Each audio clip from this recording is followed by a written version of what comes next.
same fashion files, you know you drive me wild. I want you to walk straight pose, you know your style is gold. I want you to walk straight pose, you know your style is gold. I want you to walk straight pose, you know your style is gold. Catch me if you can, let's dance to the runway. We can take these raps all the way to London. Welcome back to Fashion Files with Karis Reneé. I'm your host, Karis Reneé, and I'm so happy to have you here with us. You the bomb so fine, just wanna make you mine. You the bomb so fine, I just wanna make you mine. This episode I'm super excited about. This is something that is super close and dear to my heart. We are going to get into costume design. So a lot of you may not know, but I am a costume designer.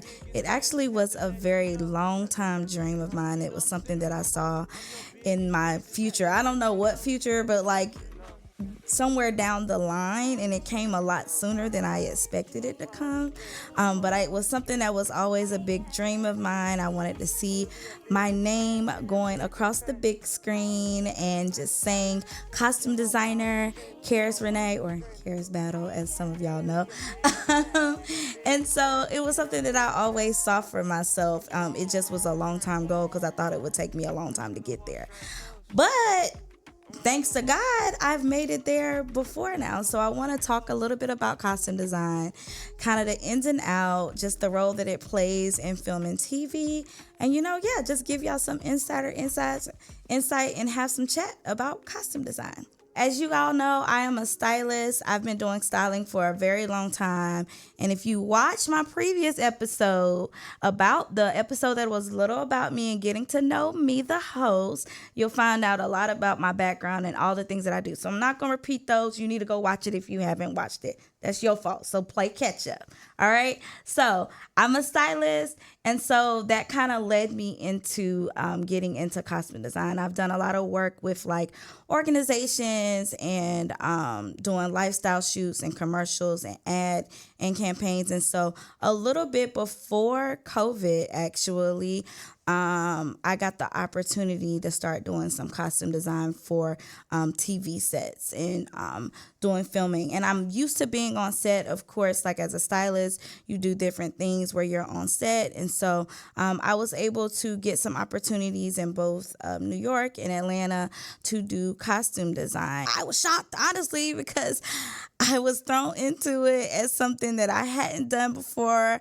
A couple of people have reached out to me and I applied to a couple of things, just like trying to get my foot in the door. I wanted to just assist and, kind of see, what could happen. And as you know, when we were in the pandemic, we were so bored and not doing anything. So a lot of people that were out of work were doing like all of these different workshops and series and things of that sort. And so I was able to get on like this costume designer workshop. I was still in school at the time too. So I was still pursuing my master's in fashion journalism. And so I had like all these different doors that were opening. So there were a lot of workshops that were happening. And a few costume designers had got on some online workshops while we were stuck in the house with nothing to do. And we're just talking about like the behind the scenes of costume design. And shout out to Mandy Line. I was able to create some relationships with some fellow costume designers that I looked up to and that just was able to give me some insights on how to get started in the industry. So that led to me being able to land a couple of costume design jobs. I was super nervous, super scared. I'm like, what am I getting into? But honestly, that's just my life. Like a lot of the things that I've done in the industry, I've been thrown into it kind of like this. I've been thrown into it and I just have to figure it out as I go. And somehow with God, it all ends up working out. And that's when like you're living in your purpose, you're doing what you're called to do, and God's going to work out the rest. All you have to do is show up, put in your effort. If you're talented, you know that you're talented, you have the experience, everything else is going to fall into place. And that's literally what it did. That's literally what happened for me. And so I was able to start doing costume design. And I was like, what? How did I get here? And not even just going into it with assisting, but actually being the lead costume designer. And so, so it was a blessing. I've done a few shorts. I've definitely done some TV series. And I had my first feature film that was premiered this year in August at ABFF in Miami and is currently circulating through the film festivals, but we'll get into that later. So let's backtrack a little bit and let's get into kind of what costume designing is and like the behind the scenes of what a costume designer does. Okay, let's talk about the creative process behind being a costume designer and doing costume design. So basically, costume design is creating a story for a character. You take a script and you are basically telling that character's story and point of view, of course, through what they are wearing, through their full look. So not just like as a stylist where you're putting looks together, but you also create what they may look like. You work very heavily and very closely with the hairstylist, the makeup artist. You work hand in hand with your director. You want to bring the director's vision to life and that script to life, and you're creating that storyline of who that character is, right? So there's a lot of groundwork. As with anything, there's a lot of groundwork that comes, and it's not just putting clothes on a body. Like, there's so much more work involved in costume design versus styling. And so let's kind of get into that and what some of those differences are. When I get a script, I have to literally build the character line and what that plot looks like, and taking what is happening and envisioning, and sometimes it's character growth. Like, sometimes you're building what that character is going to grow from the beginning to the end of the story, and there are going to be defining moments, especially with their costume, that you have to create and decide what that looks like. Sometimes you have a period piece where you're pulling from a certain era. Maybe you're pulling from the 70s or the 30s, or in my case, with my movie, I was pulling from the early 2000s. And so you'll have to be able to source and create a story that tells that story in that decade and not necessarily current decade. And so the role of the costume designer is very important, but it's also important to tell that story based off of location, era, based off of what the plot, the summary of the script, is the director and the writer trying to get across in this script, and figuring out how to tell that story with what these characters look like. And then sometimes the characters are married together, like not married like in the sense of a relationship, but like they need to tell separate stories but still be cohesive, and you have to figure out how to do that and what that looks like. So that's kind of a little bit just like kind of high level of kind of what that initial process looks like into costume designs. And so as with anything, you're going to face some challenges. Normally, the main challenge with costume design is budget. A lot of times sometimes people don't realize how important costume design is on set, and so sometimes they skip corners when it comes to that. They'll spend money on the set, they'll spend money on, of course, the cameras and sound and all of those things, and sometimes we get the short end of the stick and we have to figure out how to make it work with a smaller budget sometimes. And that may mean shopping in the character's closet. That may mean shopping in your stylist's closet. Or, in this industry, you have to build relationships so that you can pull and borrow pieces and, and things of that sort. Also working with seamstress and tailors and making sure that you can pull from any of your network to be able to get it done and still stay within budget. But budget is, even with styling and with styling, I feel like you're a little bit more flexible with budget because you can kind of set that with your client based off of their budget, but you still have to stay within that. But I think that with costume design, a lot of times, because I feel like, unfortunately, sometimes we are at the bottom of the barrel and we get pulled from before anybody else, like, unfortunately. So we have to really try to, use those constraints and stay within those budgets and pull for more. I'm always saying like, well, what else can I get? But I'm also really good at staying within a budget. And so that's just something that you have to learn,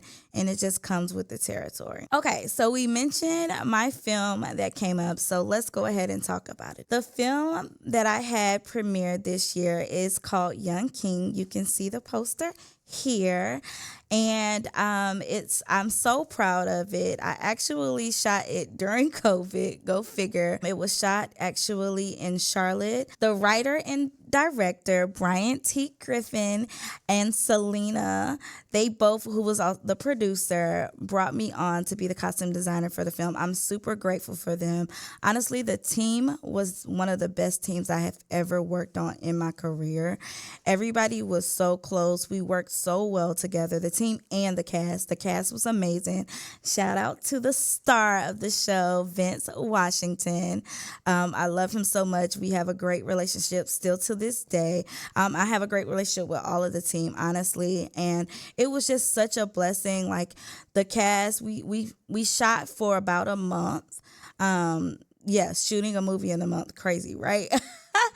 But it was such a blessing, and the film is basically about a post-vet who is struggling to get back into civilian life and struggling with PTSD, and unfortunately deals with some trauma based around that. And so it's talking about real life problems that a lot of people that you may know and love, that we all know and love, that may face today and not getting the help and the things that they deserve and that they need. So like I said, it is currently being shopped through the different film festivals.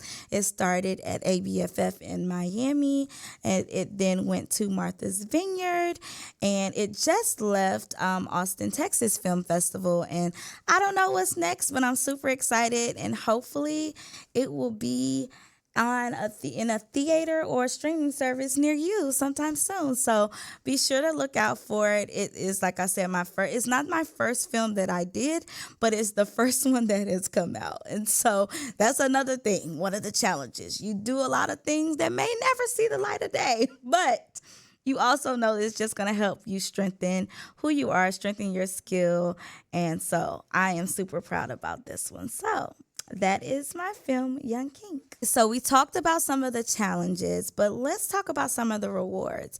So, of course, as I said earlier, one of the things that I could not wait to do was see my name on the big screen. And I've gotten to see that. I've gotten to see my name on the big screen, come across as costume designer, and that was super rewarding. In addition to that, just seeing something that you worked on the big screen and knowing that I literally dressed everybody that you're seeing on the screen, and like it's my work and it's something that I did, like it's one of my proudest moments. And so even through the challenges and even through just pushing through something that you may are like, oh my gosh, this is a lot, this is great. It's such a good feeling to see the outcome of that. So yeah, it's definitely rewarding, and it's something that I'm super excited about. And I'm in the beginning stages of my costume design career, and so I'm super to see it continue to grow. And I can't wait to get me some real iconic moments. I can't wait to get me a fashion show, like a fashion moment. And we'll get into some of my favorites later, but like as to what I'm talking about. But like I can't wait to style and do costume design for a show that I actually get to like pick out what the looks are and make some iconic fashion moments. That's what I'm excited about. That rolls into the next thing that I was going to talk about. So some of the things that are important and what costume designers bring to the table is creating these iconic fashion moments. So think about your Sex in the City. Think about your Clueless. So let's get into some of those things. And like I said, some of the things that I'm looking forward to doing in my costume design career. Looking to elevate your style game? Whether it's a red carpet event, a photo shoot, or a personal wardrobe refresh, Karis Reneé is here to bring your vision to life. As a seasoned stylist and costume designer, Karis specializes in creating bold, unforgettable looks that align with your unique personality and occasion. With a deep knowledge of fashion trends and period pieces, Karis brings creativity and precision to every outfit she curates. Her clients have raved about the confidence and ease they feel working with her, and now it's your turn to experience it. Let Karis Reneé help you tell your story through style. Visit karisbattle.com to book a consultation today, because your style deserves the spotlight. Okay, first up, as the fashion girl, you know where we got to start. And if you don't know, you've been living under a rock. So we're going to go ahead and get into the iconic fashion girl movie, The Devil Wears Prada, which the costume designer is one of my favorite costume designers, which I've talked about previously. And we will talk about her a lot because she's in a couple of these moments, because she's that girl when it comes to costume design. And that is Patricia Field. So she was actually the costume designer for The Devil Wears Prada. We think about like the iconic moments that happened in that movie. So we know that we remember how Andy's wardrobe before was really drab, really bland. She was coming into the office and everybody was looking at her like, what do you have on? What are you wearing? Until she got with Simon and she pulled up in those Chanel boots. And literally, it transformed the whole movie. It transformed her style. It transformed the respect that people have for her. And it is still one of the most iconic moments that people always remember. In addition to, of course, the cerulean blue conversation and the florals for spring groundbreaking, right? So those are all kind of moments that were contributed by Patricia Field, who was the costume designer, because if she had not created these looks, we wouldn't be talking about them. They wouldn't have been monumental from the movie, okay? Another one of Patricia Field's moments, Sex and the City. We can talk about all of them, but we know Carrie Bradshaw is somebody that we talk about still to this day. These moments transcend out of the movie into everyday real life, right? We think about how people talk about Carrie Bradshaw, who is somebody who is fictional, but as she's a real person. Sarah Jessica Parker has gone on to make her own shoe line and everything just from the impact that she had in the movies, in the Sex and the City movies that was created by Patricia Field, these fashion moments. We think about her teal tulle skirt that she wore that was such an iconic moment. Her wedding dress that was a rebellious moment with the super big bird hat or oversized hat, and just some of the other moments that were created that people still remember till this day. I don't know if y'all caught last year, there was like this trend on TikTok where people were doing the Carrie Bradshaw walk, where they were doing a little skip down the New York street, crossing over the streets and crossing New York blocks. Like all of these moments, like I said, part of them, of course, is the script of the movie, but it's also because of what she was wearing. And so Patricia Field, she's had so many in her career, like we can't even name them all. So next up, another Patricia Field moment. I told y'all we was going to talk a lot about her. Like she's really did her big one as far as a costume designer. Confessions of a Shopaholic, one of my favorite movies. That whole movie was fashion related, right? So we can talk about so many looks in that movie when she was walking by looking at the dress and the mannequins were talking to her. But let's just focus on the one part of the movie where she had that scarf. The scarf that she was auctioning off, it meant so much to her. Something that, like I said, again, it stood out and it's something that you took away from the movie. Okay, so now let's get into some fashion iconic moments from TV. We talked a lot about film, but let's talk about TV, right? So we talked about Sex and the City, so let's talk about And Just Like That, which is a spinoff from Sex and the City, right? So we have the reboot, and I will never forget, like there is this one moment that stands out to me the most. Nicole Ari Parker, I can't remember her name in the show. She had this utility inspired look that is like monochrome, and it has like it's like a cargo short with these like cargo boots, kind of similar to something that I'm wearing today, which also, if you didn't notice, it's inspired by my movie Young King. But anyways, and she had this moment that was super chic, super girly, and it's one of my favorite looks in the series. But all of the characters in this show, like, they have so many memorable moments, fashion moments. The costume designers, yeah, they really created these stories, and you see from like season 1 to season 2 to season 3, like how the characters grow in what they're wearing as the characters grow in the show. Also, as we talked about Sex and the City and in Just Like That, the Carrie Diaries, which is basically the lead up, the prequel to Sex and the City, right? I love the Carrie Diaries. I have like been watched that show over and over. Young Carrie Bradshaw and Larissa, who was Carrie's friend in the TV series, their looks, they were 80s inspired looks, which I love because I'm a bold color girl. I'm a bold print girl, so I love 80s looks.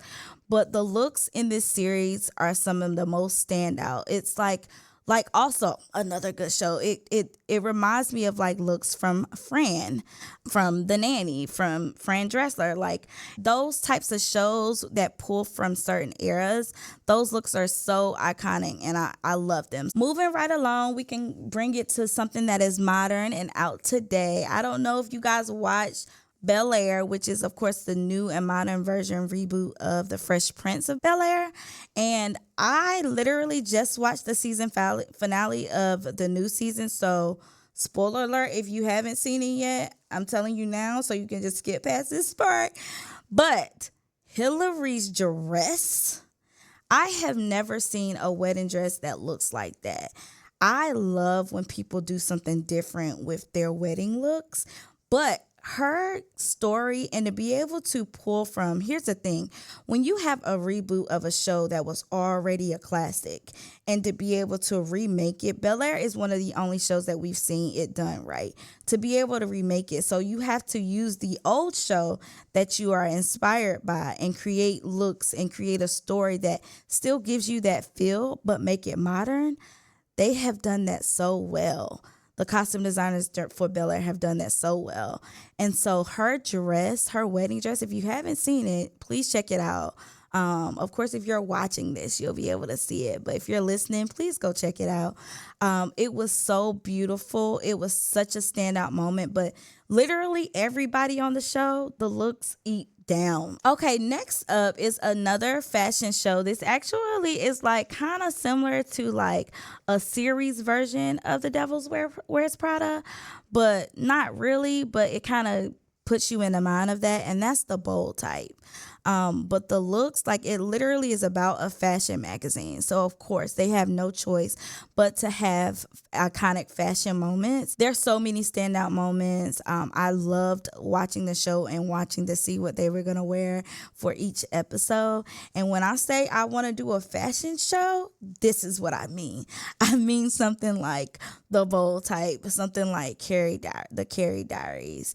And so I'm hoping to get to that point in my career where I can do costume design and create these iconic fashion moments, which also brings us back into something modern day and Emily in Paris. And I know everybody, this is a little controversy because some people love the fashion in Emily in Paris and some people hate it. And that's okay, because fashion is subjective, so you can have your own point of view. But Emily in Paris is definitely another moment that we have modern day fashion where you're going to see the looks. So in Emily in Paris, of course, Emily had multiple looks that are definitely iconic, but her girl Mindy's looks, especially her performing looks when she was on stage, which of course performing looks are always kind of more over the top, but like I loved all of the looks that she wore. There are so many standout looks in this show. So like, even if you know some of the looks you're like, I don't really like it. Like a lot of times the first season people were not really like, they felt like it was too Parisian, too like cliche Parisian. But I think that, like I said, I feel like that as an American in Paris, I think that the costume designers did a great job showing that, because a lot of times people go to Paris and they feel like this is how I'm supposed to look. And I feel like that was just a matter of being able to grow her storyline as a character with her clothing. So as you got into season 2 and she got a little more Parisian, she understood how to dress a little bit better. So, but you got to understand that to be able to appreciate that. All right, and our next one, I'm probably going to be putting you onto a show you may have or may not have ever heard of before, called Jane by Design. I love all fashion shows, so I watch all of them, but this one was about a young girl. She was actually a high schooler who had aspirations of being a designer, and so it was completely circled around fashion. And so I can't think of right now any specific moments, but just in general, the costume design for that show stood out to me. And the costume designer for that show was Nancy Gould. Okay, so shout out to her, and check that show out if you haven't, because I loved even just the moments that Jane created as a designer in that show. The looks, chef's kiss. Okay, so now let's get into some of the moments that are more bold and rebellious. So let's start with Cruella, the new one. Well, first of all, of course, we can go back to Disney, and Disney Cruella, she ate down. But let's talk about the new Cruella. So Cruella was this rebellious moment, which was really inspired by punk rock, and the looks were super avant-garde, but had a edge to them. I loved the looks. I actually loved it so much that I was Cruella for Halloween last year. Okay. So if you have not seen that movie, please look at that movie as well, and look at all of the looks that were inspired by a punk rock and a little edge, but still very much given fashion, okay? And on the flip side of that, we'll go to Barbie, the new one. And so Barbie was this super chic, super girly. We already know who Barbie is, and she is that girl. To see those moments also brought to screen and brought into a life-size, realistic moment. And every character, as you know, as Barbies do, had their own distinct style. So these were our bold and rebellious moments that we know that we had these very dramatic looks that, even, like I said, I dressed as Cruella for Halloween last year, and you saw a lot of Barbie looks that were turned into Halloween outfits based off of the looks from the movie. Let's talk about some iconic characters that were created, kind of based off of what they wore in the movie. So we'll start with Legally Blonde. We already know our girl Elle was going to be super girly. She was going to have on some pink, her and her little baby, her dog. All of those moments were so iconic, and it created to who she was in the movie and created her story. And even still to this day, I can't even remember when Legally Blonde or Legally Blonde 2 came out, but that's something that is still talked about to this day. And speaking of movies that came out a long time ago but are still iconic and talked about to this day, next up is Clueless.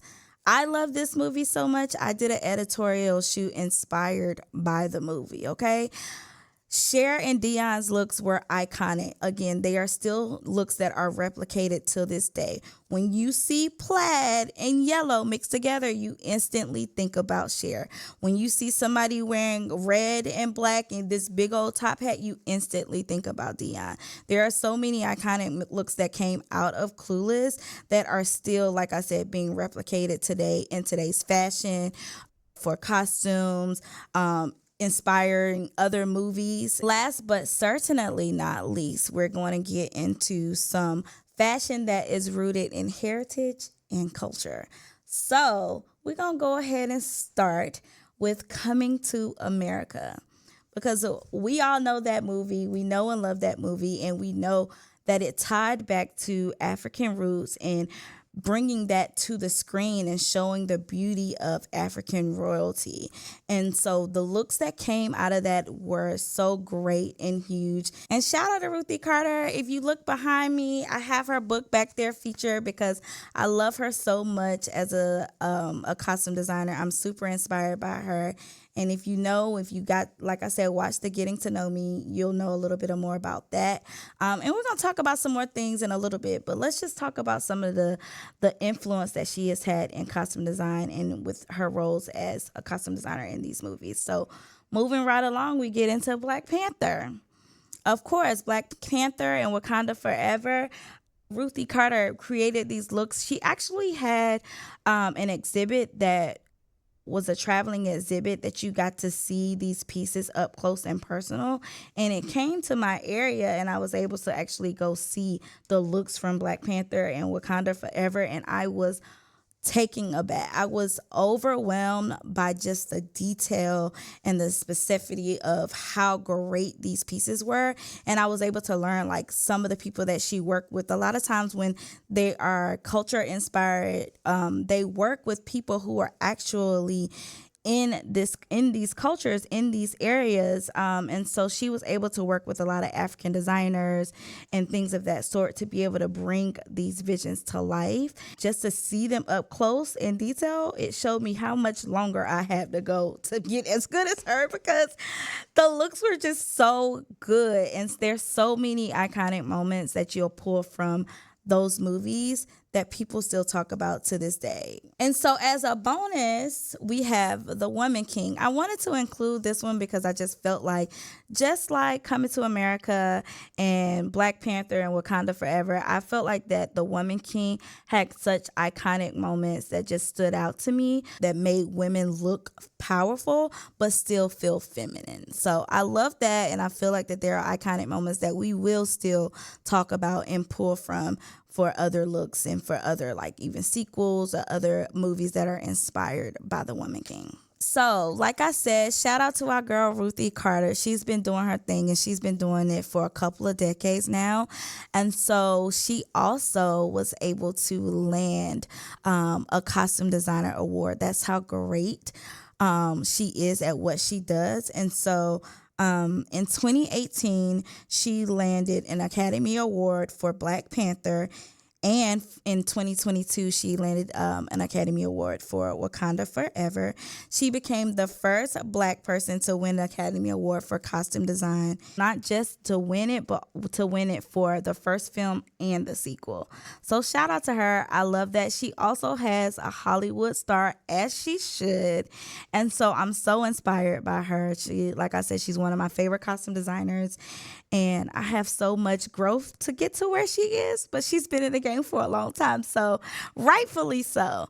But shout out to Ruthie Carter. If you didn't know who she is, I hope you know a little bit more about her today, and please go learn more about her and follow everything that she's doing because she really has the game down. All right, so as y'all know, this is my favorite part of the episode, the Style Spotlight.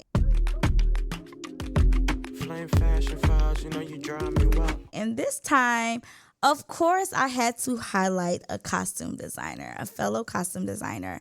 I actually was able to meet this costume designer when I attended CultureCon last year. She is super sweet. I loved her. And if you watched The Chi, you know her as well. Her name is Mercedes Cook. You can find her on Instagram at Mercedes_Cook_. Please check out her work. I'm super inspired by her. Like I said, I got to personally meet her. We got to talk a little bit about costume design. I hope I get the opportunity to work with her one day. But like I said, if you haven't checked out The Chi and a lot of her other work, please feel free to check her out. And make sure if you follow her on Instagram, you tag us, use the hashtag Fashion Files, and tell her we sent you.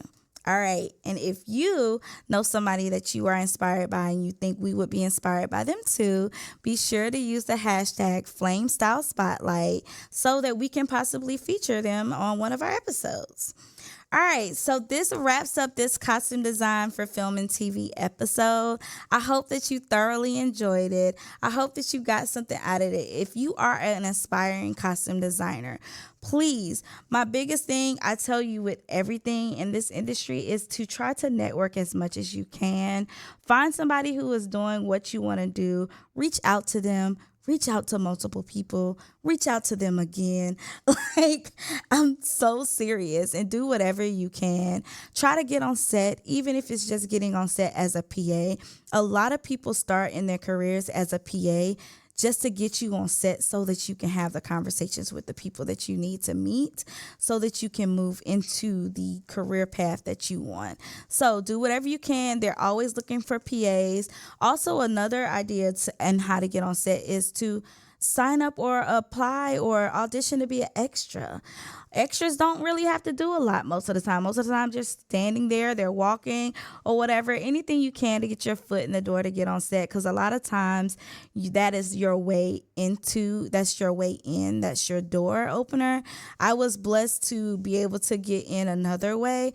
But again, these are just some ideas that you can implement in your journey to become a costume designer. So I hope that you enjoyed this episode that wraps us up. So until next time, stay stylish and keep that flame burning bright. Bye. That's a wrap for today's episode of Fashion Files. We hope you found some inspiration and insight from our conversation today. Fashion is all about expression, and whether you're pushing boundaries or sticking to your signature style, remember to make it your own.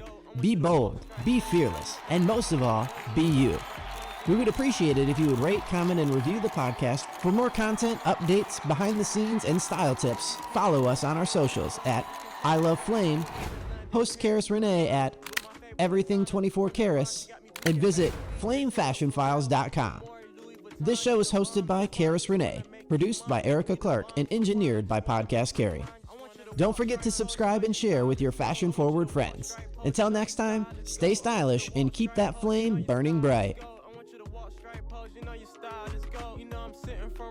I'm your biggest fan, just had to let you know. You know I'm sitting front row. I'm your biggest fan, just had to let you know.